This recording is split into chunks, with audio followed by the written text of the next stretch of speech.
What a gorgeous place we find ourselves in. Just take a look at this natural beauty.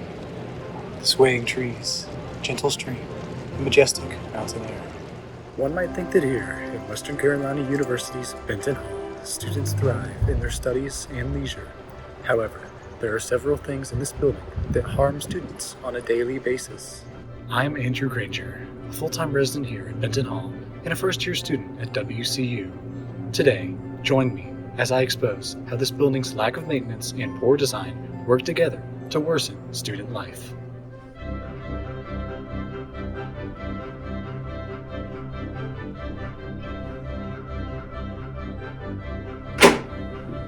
The Albright Benton Residence Hall houses over 300 first-year students here at WCU.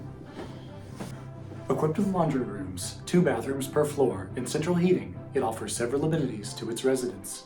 However, the building's age, combined with its lack of maintenance, render it unacceptable for modern standards. Take the rooms, covered in wicked scuffs, nasty stains from the aging wooden furniture, and featuring dilapidated radiators. These are not very friendly places to live. Students who must pay thousands of dollars per semester on housing should not be placed in rooms that are damaged in this way. Another area where the hall falls short is its heating problems. Sure, on winter days like these, the central heating works wonders.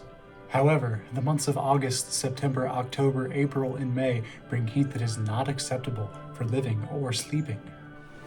A large 2020 study by Carlsbad, California's Sleep Score Labs demonstrates how high temperatures impede sleep.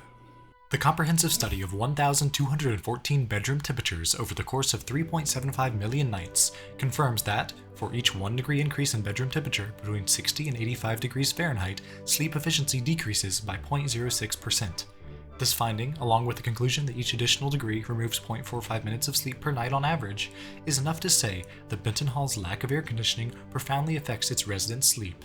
By extension, the antiquity of the building negatively impacts focus, academic performance, and general well-being. Perhaps the most egregious exemplification of Benton Hall's poor design and lack of adequate maintenance occurs in these public restrooms.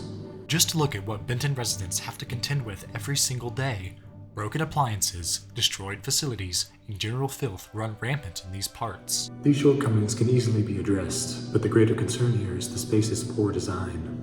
With stalls that allow for near foot-tall gaps both below and above them, to panel gaps that could embolden society's most perverted, to showers with only translucent curtains, these restrooms are not equipped for modern-day college students.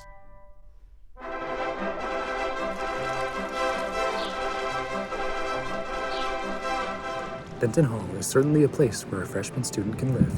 In fact, hundreds of students thrive in their first year here at Western Carolina University. However, there are many components of this building that detract from the first-year experience. From dirty rooms to excessive heat to bathrooms from the mid-20th century, Benton Hall is due for a renovation. Deep cleanings of the residential rooms and restrooms, as well as the refitting of the uncomfortable stalls, would go a long way to improve this living space. Now, we must do our part to ensure this happens. Write to the housing department, make concrete suggestions based on research, and encourage others to do so. Together, we can make this hall a better place for the next generation.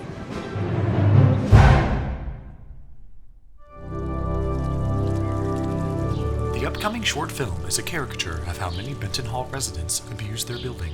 Any messes made in the making of this dramatic video were promptly cleaned up, unlike those made by the rowdy residents.